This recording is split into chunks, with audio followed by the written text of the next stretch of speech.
welcome back, everyone. My name is Seth Mars, and I'm hosting the Innovative Revenue Leader podcast. And today, I have the honor of having Mike on, and Mike and I worked together several different times when he joined Everstage. But Mike has 15 years in sales, and he's worked his way up as the sales leader in companies like Bright Edge, Verb, and now he's the vice president of global sales for a very fast-growing sales performance management company, which is turning now, as he'll talk to a little bit, into a CPQ company as well, so providing more services at Everstage.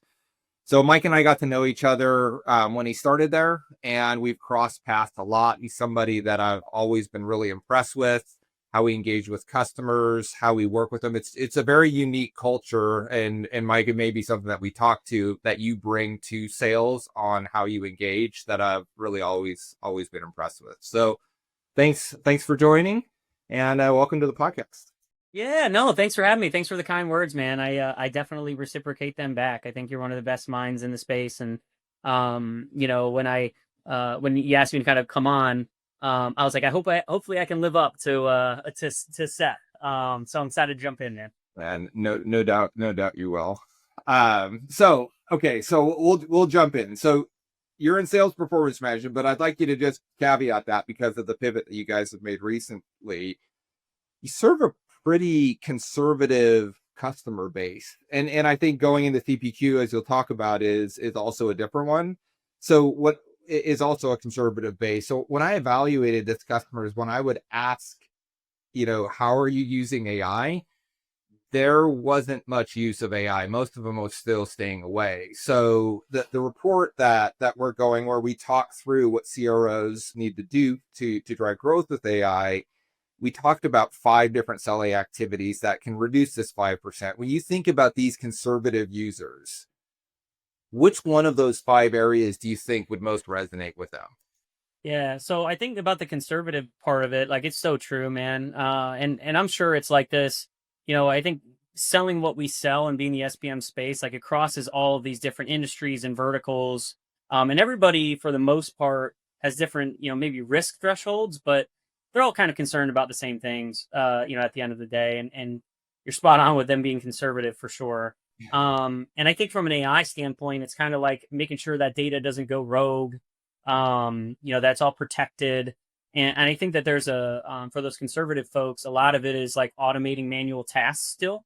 I certainly think there's more to it. But you obviously, there's a lot of value that AI can bring about automating manual tasks. And so, one of the things that stood out about your report was, you mentioned we started a CPQ.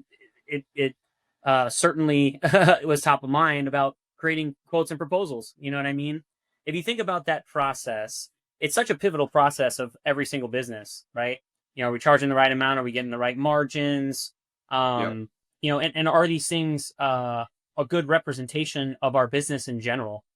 And it's really easy, to have the wrong product SKU in a quote, have the wrong address, on things, and then it just looks sloppy. And with conservative buyers, that doesn't really play, right? You might only get one kind of crack at it. And so we've seen that be a big problem, as well as just time consuming, right? So it's like an accuracy issue, it's a time consuming issue, and it's not really a revenue driving task, right?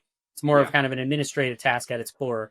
And so, one of the things that we built, and I think it's one of the benefits of being a little bit newer of a player in a space in today's day and age, is that you can kind of have AI be a foundation of what you're doing, right? Which is really cool. And so, one of the things that we do is, like, when you go to create a proposal, we can go into Slack, we can go into Teams, tell our Slack bot, hey, I need to create a proposal for X customer. What it'll then do, it's going to go out and it's going to crawl your CRM, right? So it's going to understand, who, where, what, but it's also crawling gong calls and call recordings, right? What product SKUs were discussed, what quantities of those product SKUs were discussed, what length of contract was discussed, and essentially is getting you to a point where the framework is built. Are you going to come in and maybe tweak some things? Yeah, right? But it's literally taking all of that manual process of selecting the SKUs and filling out the person's information, so on and so forth. You just ask a question, it provides you a document, and then you're kind of fine tuning, sending off for approvals much quicker than what you'd be doing otherwise, right? So that's kind of one example.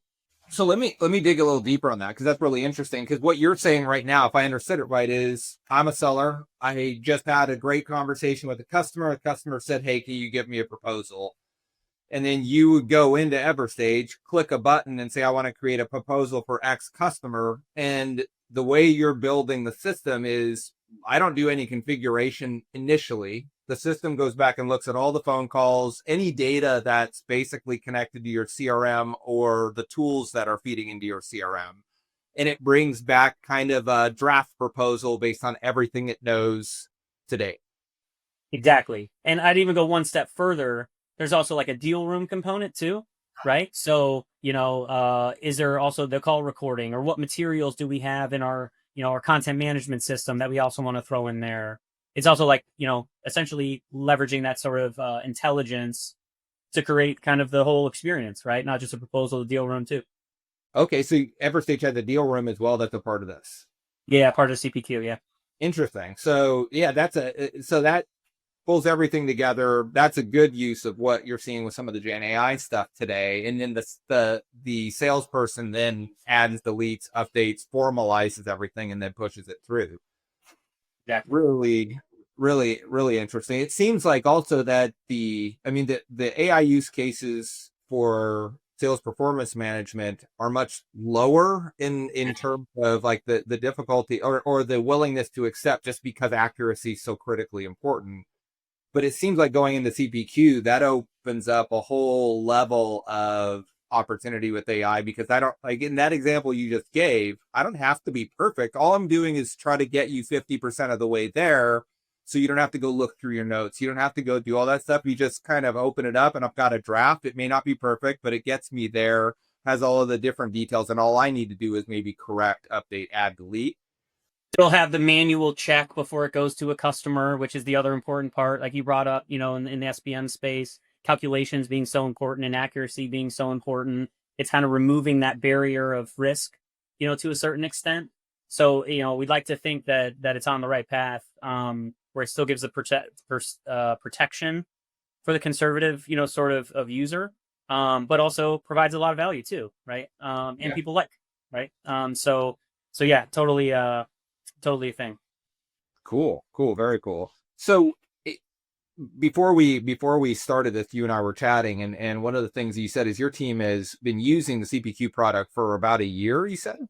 Yeah, over a year at this point. Yeah, internally. Okay, so like one of the things that comes up with this is, it sounds like that should be creating some capacity within your teams. And one of the things that I always see when you create that capacity is, in a lot of cases, companies just leave it to their sales reps to figure out what to do with that capacity. And that could be a great sales rep, makes good use of it and drives revenue. And in another situation, they kind of just take a little bit more time off. The company doesn't necessarily have control over that. For you, it sounds like you generated some capacity by pulling this in. Once you got it working, I'm sure at some points it was a little bit of hard work, because you were helping develop with your technical team. But when you started to get that capacity, how did you redeploy those pieces of like extra time back to the seller? Yeah. So I think one, I kind of want to speak about this at a little bit more of a higher level, because I'm just so passionate about it. So like it really kind of grinds my gears that we've gotten to a point, especially with prep. I think about like on-call prep. I think about better productivity when I think about this scenario, where it kind of more is tailored to a seller in general than it is the CPQ in this particular instance. Yeah. But the nature of it is that, like, you could become more efficient, but if I'm getting the same activity volume out, then like, what are we really doing, right? You're talking about taking the time off. Like it doesn't make sense, right? And so what I've really kind of focused on with my teams are like, how can this not make you quicker? How can this actually like make you better, right? So like one of the examples is pre-call prep, right? I think there's probably a majority of organizations are using AI. It's going to help you prep a lot quicker, but is it helping you go deeper? Not just in your prep, but also during calls, right? In discovery, can I actually go deeper in discovery? Can I have the customer feel the benefit of the efficiency that I've just experienced, right? Another blocking and tackling thing is like tiebacks, is what I call it. Taking information that a prospect shares with you, providing value, specifically tying it back to what they had shared, right? Yeah. Are you opening up more brain power to have more capacity to really tailor and go deep in a presentation around how this is actually impactful for you, right? And Yeah. so how you actually action that is also, there's a level of AI that I think is really important. And so when you think about coaching, right? I'm sitting in a one-on-one, and I really try to, it doesn't happen all the time for sure. But you really try to at least like once a month, like have like a hardcore, here's a call recording, here's some like black and white, coaching around how we could have gone deeper, how we could have done those tiebacks using real life examples, right? And it's very personal to that individual.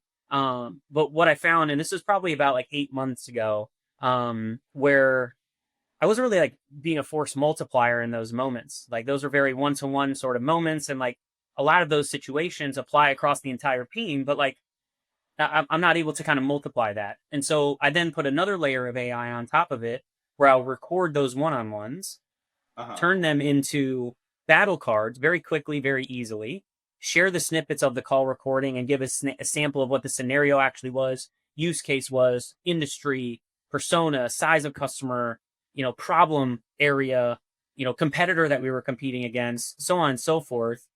Throw all of that into a catalog and then apply alerts to the team when those things have happened. So that way, when say that coaching moment comes up again with somebody else, I already have some materials as well. We still might have that discussion, but now I'm force multiplying, where there's also some homework that you can do to get better and better on your own. Right. And so that's really where I personally kind of leverage it, seeing it. And like, if I can take that and have it be 5% more capacity, awesome. Right. Hopefully it's more than that. You know what I mean?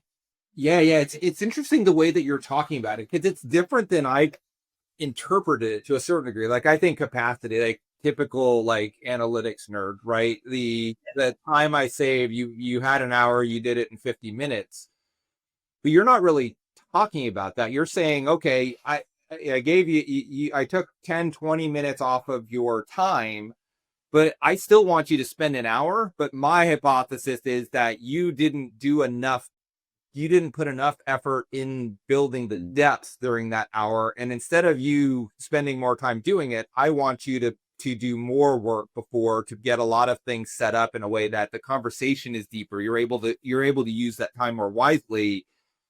So that's really interesting. And I think the way that you would, if I understand it right, the way that you would see an impact in that is your win rates. So you may Absolutely. not give time back and I may be working the same deals, but my win rates are going to go up because now I am actually delivering a better experience. I'm going more in depth with the product. I'm better positioning things than I did before. Yeah, 100%. Right. I think there's a lot of mentality where it's like what you're talking about. It's like time efficiency and what could I then be doing with that time in the micro kind of, moment that I'm explaining. It's call prep to better close rates. Right. And so it doesn't necessarily mean like call prep means I can prep for more calls. Like it's like, how can I actually do that better in order to, improve close rates? You know what I'm saying? Yeah. One-on-one coaching moments. Like, how can I actually do those things better to get more outputs? Right. Um, and so it's not always about like, can I do more? It's like, can I maximize what I'm actually doing too? Awesome. Okay. Yeah, that's really interesting. This kind of dovetails into the final question that I had for you around enablement. That's always been a tricky beast to understand where am I getting value from enablement. It's very hard to measure. Sounds like you've thought a lot about this and put a lot of work into trying to make that visible for your teams. When you think about driving ROI for enablement, like and like the adoption of training and what you want them to do, those things you were talking about before around how you're building this force multiplier of what good looks like. How do you think about that? Like what do you do to understand whether the enablement you're giving your sales team is adding value or delivering an ROI? Oh man, so it's I think that there's like micro moments that lead up to ROI. And that's really, at least like for the example that I gave, where I really try to like focus that, right? Yeah. So, for example, hey, say we're working on in this particular feature of the product, against this particular competitor. These are the differentiators that we want to land. When we get this information from discovery, this is how we're going to be tying it back, right? One of Mhm. the cool things that AI has really done is like categorizing those things. Then you can put scoring measures to those things. You can actually really start to see and have a quantifiable improvement metrics on those little micro moments that ultimately lead to close rates, right? Yeah. But if I were to skew those things and go just to close rates, like, am I actually accomplishing what I know needs to get there, right? And so one of the things that I subscribe to is like situational coaching, right? There's like S1, test 4 if you're familiar with it. And Yeah. so not only will we like, this is what, S4 kind of looks like. This is where you're at, mutual agreements to it. This is what you need in order to kind of, improve and get to that S4. And here are some black and white examples of how we've actually done on call to get there, all categorized, right? All done without me having to do a ton of manual work, right? Do I get some help from sales enablement and rev ops for sure, right? But a lot of that work is ultimately getting automated. And I think in a lot of those instances, like where, why it's an exciting time, with AI in those instances, a lot of that was just, it was interpretation, both on the Yeah. leader and on the rep, right? Yeah. Like my interpretation is you're getting better, or my interpretation is that I'm getting better if I'm speaking as the rep. But it's like, are those things aligned? Is that actually providing the output that we want? Is that getting the responses that we want? Maybe, maybe not, right? It's all interpretation, right? So it helps kind of make the things a little bit more quantifiable. And then you just stack those things up, right? You can go through your entire presentation, on call, off call. What do things actually need to look like in order to, get a deal in, and then you're also focusing on moments to get positive momentum, right? Yeah. It's one of the things Yeah. that I'm super passionate about, where it's like, if I were to just strictly gauge my self-worth off of closed one, like, you lose more deals than you win, right? So like, it's really easy to be more negative than it is positive, but Yes. positive momentum, when it rains it pours, is real, both positively and negatively. And so, maybe I'm not seeing the end result quite yet, but I'm building positive juju by seeing these little micro moments improve, knowing that that big moment is going to come while I'm keeping my, my mentality where it needs to be. You know what I mean? So feel really strongly about it. Yeah. So you're looking, forget the when, like, here's the deal. And these are the moments that happen in a deal that matter. And I am now using AI to say, go listen for X moment, Y moment, Z moment, and then tell me how that looks. And then if there's a good or bad, if it's a really good moment at a critical point, show it so we can share it and work with it. If it's a bad moment, give it to me so I could go help them. But then you can see what those moments look like and start understanding what a one deal looks like in those moments. So it must also give you some sort of like forewarning of, whoa, that didn't go well. I need to intervene because we dropped the ball, or we didn't do well on this. We need to do something to try to get this part better. 100%, 100%, man. So now taking it to like my level, right? The macro level a little bit, Yeah. right? I think that there's a ton of these little tripwires that I try to set up for myself. Obviously, if you're just focusing on like call recording logic with your scorecard that you set to Yeah. it, it can not be accurate 100% of the time, right? One of the things that I always laugh about in the ICM space in particular is like, we have a competitor named Exactly, right? Think about how often the word exactly is said. Yeah. Spiff, right? Yeah.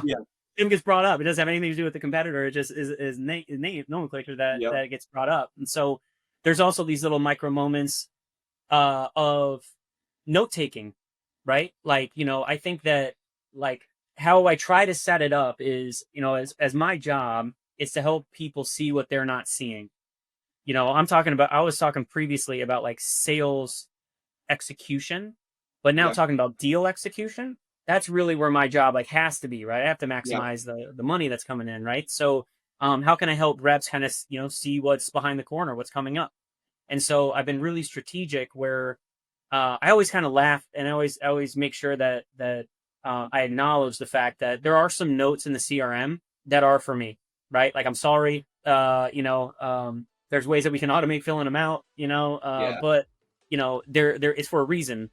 And so Yeah. I can actually read, I can have these alerts that I'm talking about, but I can also read the notes, and then I'm having them fill out these particular notes because I can read the responses and know, might need to double click into there, right? Yeah. If I see this competitor and this was the pricing that we shared and there's no next meeting, boom, I need to go check out the end of that call, right? You know what I mean? And so, you know, there's these little moments where you try to set up these little tripwires for yourself because you can't look at everything. You can't see everything. And so, something I'm always trying to improve too. I don't think I'm an expert in this by any means, but try to improve. Seems like you're doing a lot with it. It's very cool. Yeah. All right. Well, yeah, Mike, once again, thanks for coming on. I really appreciate it. Great insights. And yeah, I look forward to talking to you again. Awesome. Thanks, Seth. Appreciate you having me.